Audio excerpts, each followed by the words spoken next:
Bangladesh India के साथ लड़ने में मसरूफ था। इसी दौरान बांग्लादेश के नेबर कंट्री ने बांग्लादेश की कमजोरी का फायदा उठाते हुए बांग्लादेश के 271 किलोमीटर के इलाके पर कब्जा कर लिया है। तो हमारी जिम्मेदारी सिर्फ इतनी है कि 7.3% हिंदुओं को हमको सेव करना है। बांग्लादेश की आवाम ने जिस तरह शेख हसीना वाजिद को मुल्क से निकाला और उसके खिलाफ एहतसाब किया, ठीक है, और वहाँ पे जो गवर्नमेंट इस वक्त मौजूद है, ठीक है, यूनुस साहब की, वो उस तरह का किरदार अदा नहीं कर रही जैसे उसे करना चाहिए था। हो गया पड़ोसी मुल्क उसको आटा भेजना है, उसको चावल भेजना है, उसको तात की साड़ी भेजनी है, उसको पैसे से मदद करना है, उसको आलू भेजना है, उसको बिजली भेजना है। No, stop it. बांग्लादेश को अगर उकसाया जा रहा है इंडिया के खिलाफ, तो इसके पीछे ज़रूर किसी की साजिश होगी, क्योंकि बांग्लादेश खुद अभी इस पोजीशन में नहीं है कि वो किसी के साथ इस तरह से जो है वो पंगा ले। लेकिन एक चीज मैं इंडिया वालों को बताना चाहता हूँ कि आप ये चीज सोचें कि 96,000 फौजियों ने अपने मुसलमान भाइयों पर गोली नहीं चलाई उन्होंने। अब बंद हो जाना चाहिए।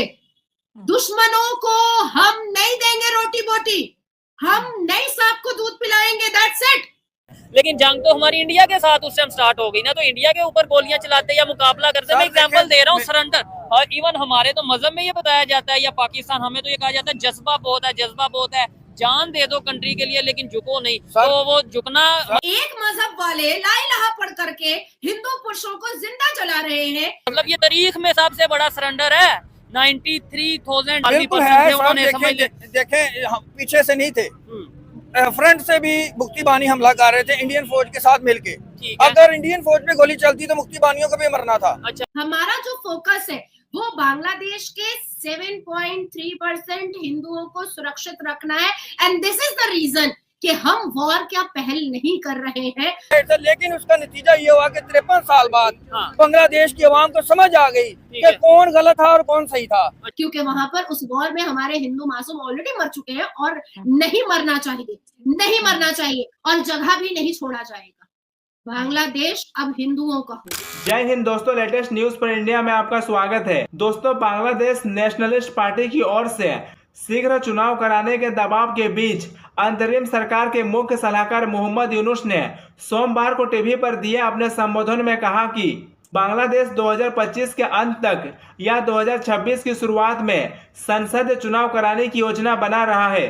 दोस्तों, यूनुस बांग्लादेश के विजय दिवस के अवसर पर बोल रहा था कि चुनाव कराने में देरी इसीलिए हो रही है क्योंकि अंतरिम सरकार के अधिकारियों को मतदाता सूची का सत्यापन करना होगा और नए नाम जोड़ने होंगे, जो चुनाव प्रक्रिया में एक महत्वपूर्ण कदम है। उन्होंने कहा कि इस व्यापक कार्य के लिए बहुत समय की आवश्यकता है। उन्होंने यह भी आरोप लगाया कि हसीना सरकार के तहत पिछले 15 वर्षों में यह प्रक्रिया, यूनुस ने आगे दावा किया कि किसी भी गलती की कोई गुंजाइश नहीं है क्योंकि लंबे समय के बाद कई युवा पहली बार मतदान करेंगे। उन्होंने कहा कि अतीत में उन्हें उस अधिकार और खुशी से वंचित किया गया था और आगे कहा, मैंने हमेशा इस बात पर जोर दिया है कि चुनाव की व्यवस्था से पहले सुधार किए जाने चाहिए और आगे कहा, मैंने हमेशा इस बात पर जोर दिया है कि चुनाव की व्यवस्था से पहले सुधार किए जाने चाहिए।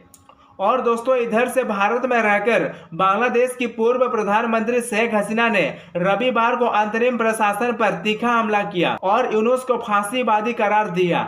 उन्होंने दावा किया कि नोबेल पुरस्कार विजेता एक अलोकतांत्रिक समूह का नेतृत्व कर रहा था जो गुप्त रूप से आजादी विरोधी चरमपंथी सांप्रदायिक ताकतों का समर्थन कर रहा था और उनकी सरकार का मुख्य उद्देश्य आजादी युद्ध की भावना और आजादी समर्थक ताकतों को दबाना था। दोस्तों, 1947 में जब ब्रिटिश औपनिवेशिक शासन समाप्त हो गया तो बंगाल के एक छोटे प्रांत को पूर्वी बंगाल और पश्चिम बंगाल में विभाजित कर दिया गया था और 1955 में पूर्वी बंगाल का नाम बदलकर पूर्वी पाकिस्तान कर दिया गया। जब 1971 में पश्चिम पाकिस्तान ने पूर्वी पाकिस्तान यानी आज के बांग्लादेश में बहुत गलत किया तो भारत ने पश्चिम पाकिस्तान से जंग लड़के पूर्वी पाकिस्तान को अत्याचारों से मुक्त करके एक नया स्वतंत्र देश बांग्लादेश बनाया था, जो आज बांग्लादेश पूरी तरह से भूल चुका है और भारत से पंगा ले रहा है। तो हमारी जिम्मेदारी सिर्फ इतनी है कि 7.3% हिंदुओं को हमको सेव करना है। बाकी ये जितने भी उम्मा वाले हैं और ये जितने भी जज्बे की कौम है, ये भूख मरे, ये कोठे पे अपनी बेटियों को बैठा दे, ये बेच दे शेखों को अपनी बेटियां, we don't care.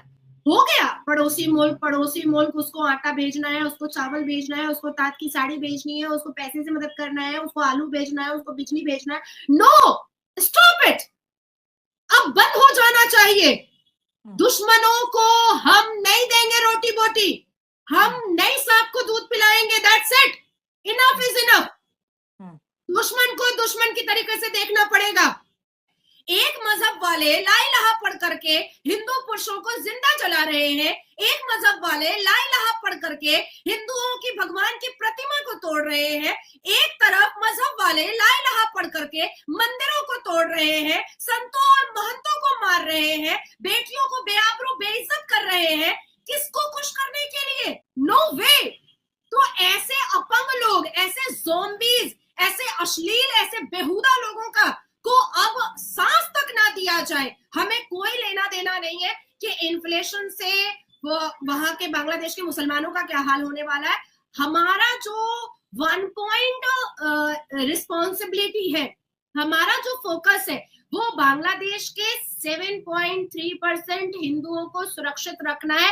And this is the reason कि हम वॉर क्या पहल नहीं कर रहे हैं, क्योंकि वहां पर उस वॉर में हमारे हिंदू मासूम ऑलरेडी मर चुके हैं और नहीं मरना चाहिए, नहीं मरना चाहिए, और जगह भी नहीं छोड़ा जाएगा। बांग्लादेश अब हिंदुओं का होगा, उसको हिंद देश हम बनाएंगे। हम आदरणीय प्रधानमंत्री डोनाल्ड ट्रंप, मेलोनी, हम लोग मिलकर के बनाएंगे। अब सबसे पहले तो ये बताएं, जो खबर मैं आपको बता रहा हूँ इसके ऊपर आप क्या कहना चाहेंगे? नुकसान किसको हुआ, बांग्लादेश को या इंडिया को? वो तो देखे ना, समझ ले बांग्लादेश डिवाइड होता नजर आ रहा है, तकसीम होता नजर आ रहा है, म्यांमार ने अटैक कर दिया। जी बिस्मिल्लाहिर्रहमानिर्रहीम।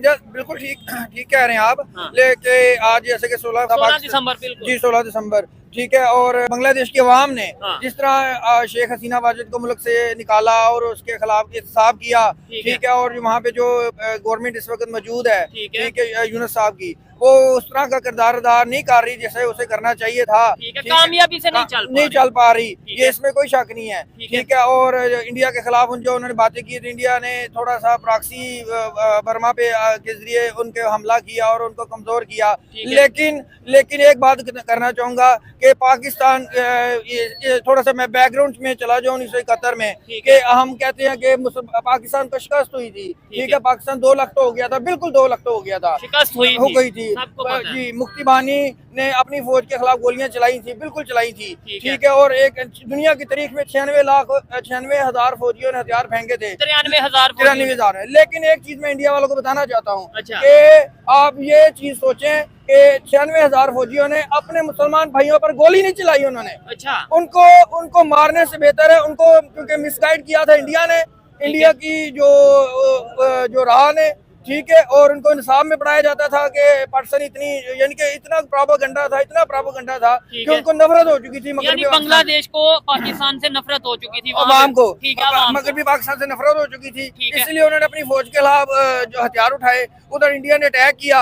लेकिन मुसलमानों के जो फौजियों ने इस चीज का फैसला किया, बंगाल के हमने अपने मुसलमान भाइयों पर गोली नहीं चलानी, और अपनी जानों का बलिदान दे दिया, अपनी जानों को इंडिया अपने हथियार फेंक के, दूसरे लफ्जों में वो उन्होंने सुपुर्द कर दिया, चाहे उन्हें मार दें, चाहे जो मर्जी कर दें। मैं एक चीज ये कहना चाहूंगा, गोली नहीं चलाएंगे, मुसलमानों पे गोली नहीं चलाएंगे। ये एक चीज में 1 मिनट के लिए नहीं, 1 मिनट के लिए बड़ा सानिया होता, इतना बड़ा सानिया होता कि आज तारीख में याद किया जाता है, जैसे इसराइल कहता है कि इतना नुकसान हमने अपना फलस्तीन में नहीं किया जितना शाम में हो गया, जितना इराक में हो गया। मुसलमान आपस में लड़ के इतने मुसलमान शहीद हो गए। बिल्कुल ऐसे ही आपने बोला ना कि आर्मी ने जो है वो अपने मुसलमानों के ऊपर गोलियां नहीं चलाई। चले 1 मिनट के लिए मान लेते हैं, लेकिन जंग तो हमारी इंडिया के साथ उस टाइम स्टार्ट हो गई ना, तो इंडिया के ऊपर गोलियां चलाते या मुकाबला करते, मैं एग्जाम्पल दे रहा हूँ, सरेंडर। और इवन हमारे तो मजहब में ये बताया जाता है, या पाकिस्तान, हमें तो ये कहा जाता है जज्बा बहुत है, जान दे दो कंट्री के लिए लेकिन झुको नहीं। तो वो झुकना मतलब ये तारीख में सबसे बड़ा सरेंडर है।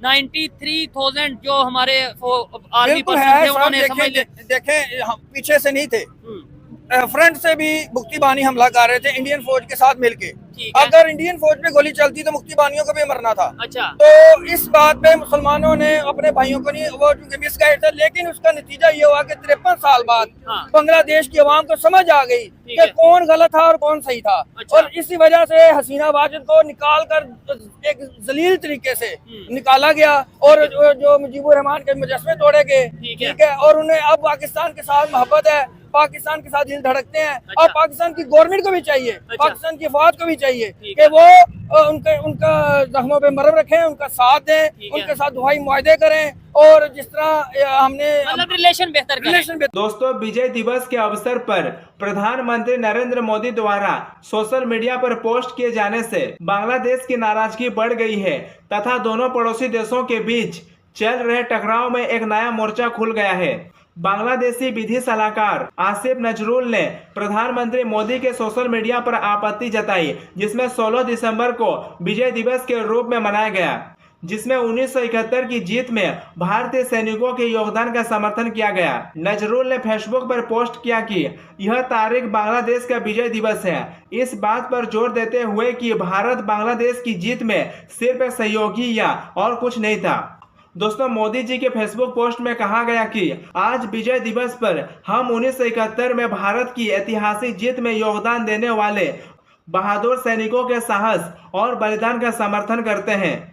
उनके निस्वार्थ समर्पण और अटूट संकल्प ने हमारे देश की रक्षा की और हमें गौरव दिलाया। दोस्तों, मोदी जी ने आगे लिखा था कि यह दिन उनकी असाधारण वीरता और उनकी अडिग भावना को श्रद्धांजलि है। उनका बलिदान हमेशा पीढ़ियों को प्रेरित करेगा और हमारे देश के इतिहास में गहराई से अंकित रहेगा।